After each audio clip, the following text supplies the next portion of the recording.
Even among our staff from the immigration and also our staff from the National Police Service who work here to support the work going on here, the majority of them are doing a good job. The public is saying it.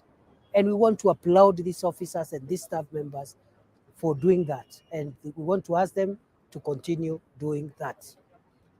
The few members of staff, the few officers who may be tempted to try and roll back what we have started here, we will make sure that they don't succeed. And the same energy, the same commitment, the same consistency we have employed in dealing with other long-standing security challenges, we'll apply the same energy, the same vigor in the fight against cartels and corrupt people who have been trying to use their space to frustrate the people of Kenya. Kwa hivyo hii sio kazi ya siku moja. We are going to do a lot of changes. Part of it is infrastructure. We are going to have very nice banking halls, well furnished, with very courteous staff. We are going to increase the number of immigration officers. We are going to increase the number of printers. We are going to increase the number of public relations staff, customer service staff. We are going to uniform even our immigration officers, and we are going even to improve on their capacity around public relations. Every public official should be a public relations officer of one kind or the other. They must treat the people of Kenya well, and I'm very happy to be associated with the good work that is being done here by my colleagues, and I will support them. I will intervene for them. I've already made some success, as I said yesterday, in the area of budget, because budget has been a big issue, and the other things that are outstanding, we will address them as we go along. So I think so far so good. You'll see me around again soon. In case you hear anything that we need to know, please let us know. Waziri. Either openly or confidentially, let us know. Waziri, my name is Francis Ode, KTN News. Yeah. Today you visited this morning. Yes. Maybe how was production yesterday night? How many passports were produced yesterday night?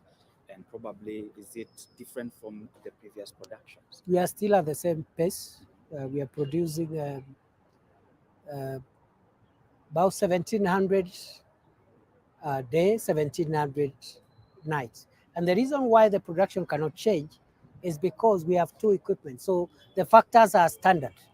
So until when we get the additional printers, we expect the pace to remain the same. Number two, we are at the final end of processing additional staff. The Public Service Commission is doing the final procedures of interviews and then deployment. So until we get additional staff members, most likely the production is going to be in the same level. And that's why we were estimating, going by the speed that we are at, 14 days from now, the backlog will be over. And going forward, we start now implementing the 7-day policy.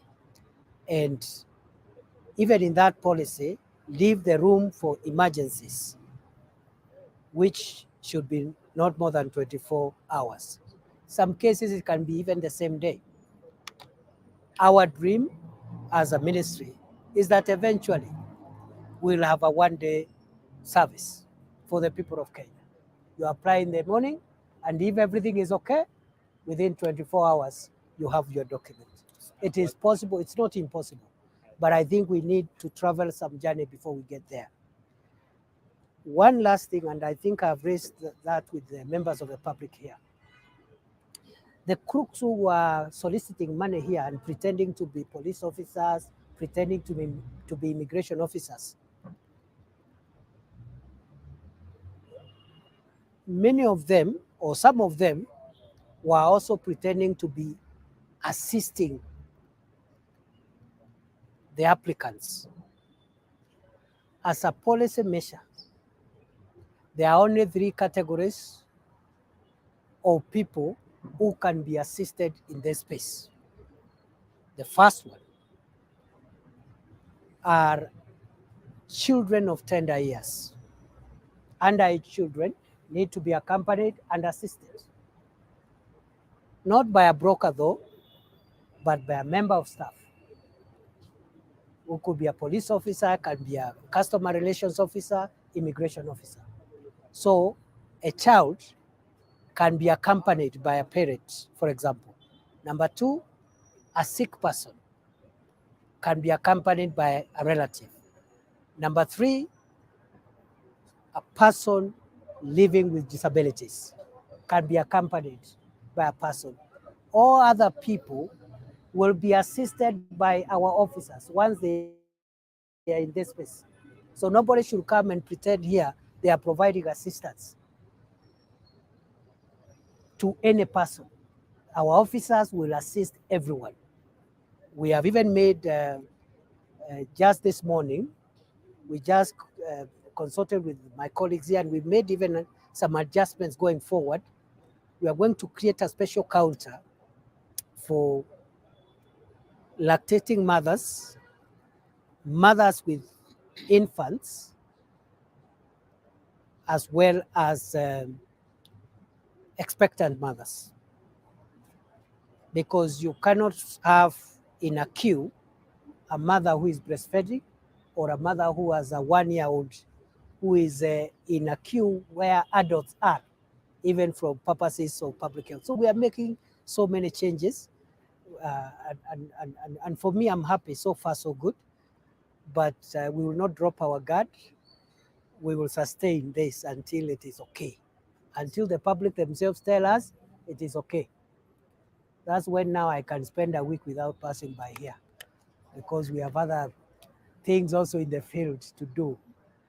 But for now, I'm a permanent feature here until things are in order, so that I can also support my colleagues here, and some of the things that are outstanding can be done, especially the new equipment, new personnel and things like those. Kuna swali ya mwisho? Naam, swali la mwisho. Yes. Si la mwisho, tutakuwa na lake. Okay, Swali langu uweke both of you can ask. uweke bayana, jina langu Ben kutoka Citizen TV. Uweke bayana swala la vile visa vya dharura. Wakenya wengi wanalia kwamba wanatafuta kazi na wamepata kazi labda katika Ni kweli, lakini hawajui wako katika kategori gani, kwa sababu hilo ni swali nzuri. Katika vile visa vya dharura, kuna wale ambao ni wagonjwa ambao wanahitajika kwenda hospitali nje ya nchi ili kunusuru maisha yao.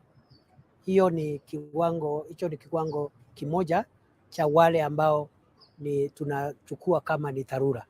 Cha pili, kiwango chingine ni wale ambao ni wanafunzi wamepata nafasi za kwenda ughaibuni katika masomo ya ziada, na tunachukua hiyo kuwa ni jambo la dharura, kwa sababu kuna tarehe ambapo chuo ama ile shule inafunguliwa na lazima wafike. Wasipofika watapoteza ile nafasi.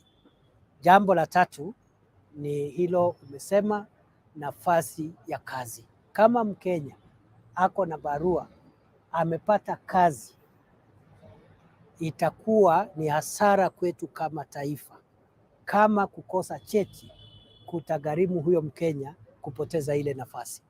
Serikali inafanya juhudi kutafuta nafasi za kazi kwa wale ambao itawezekana kupata kazi hapa nchini, lakini vilevile sera ya hii serikali ni kuwa na diaspora community, ama kuwa na Wakenya wengi ambao wamepata kazi katika nchi zingine kuchukua zile nafasi, ili tukijumuisha na wale wamepata nafasi hapa, tuwe na nafasi kwa watu wengi wa taifa letu.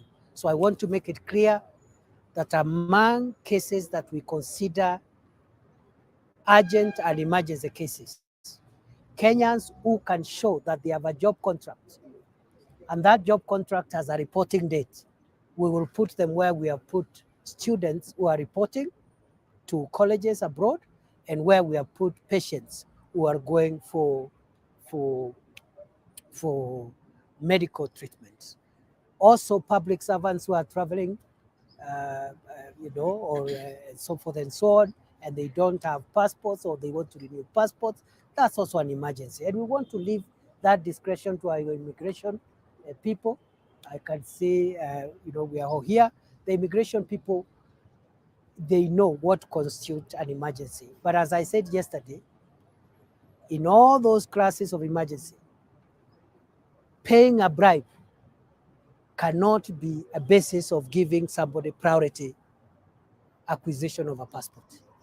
Because that was one of the problems with the Kenyans. They were saying, we understand the machines are broken, we understand the printers are not enough, but why is it that the person who pays some money to some crook will have the passport printed? What has changed?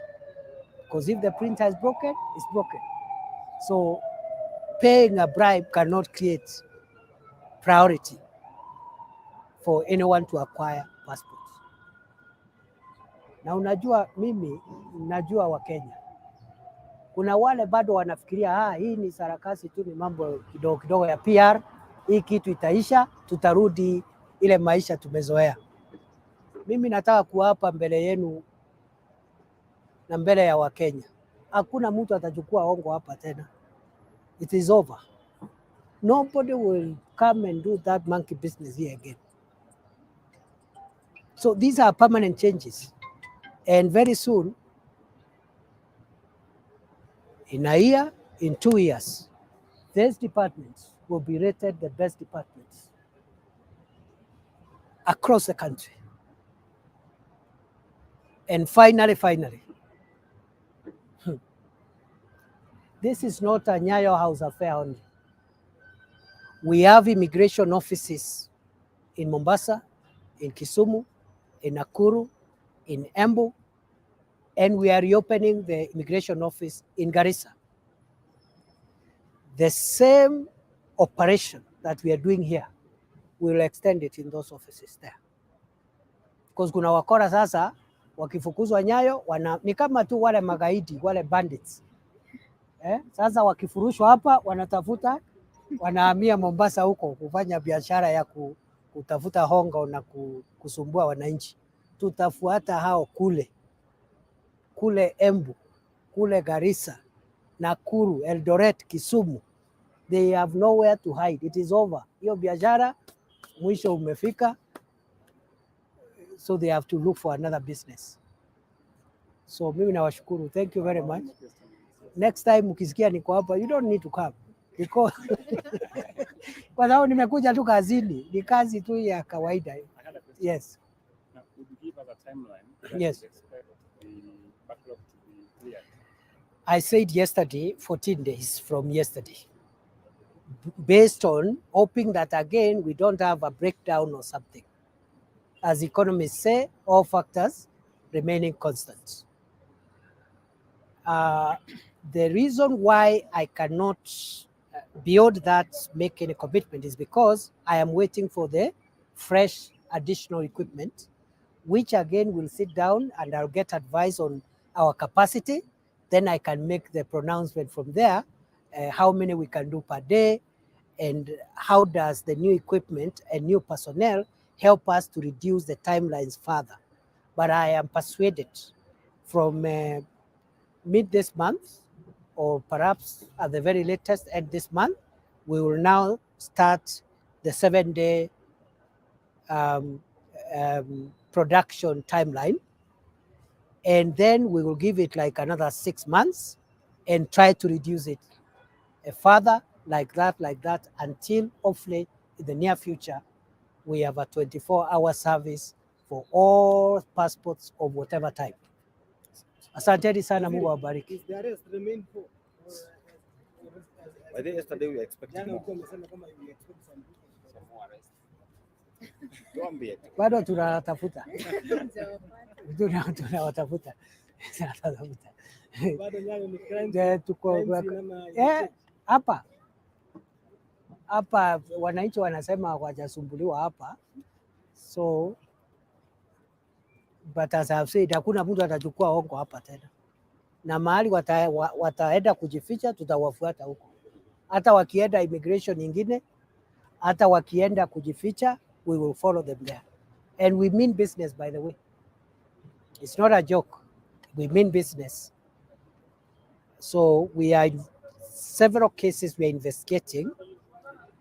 We hope to conclude those investigations very soon, and we will arrest more people for sure.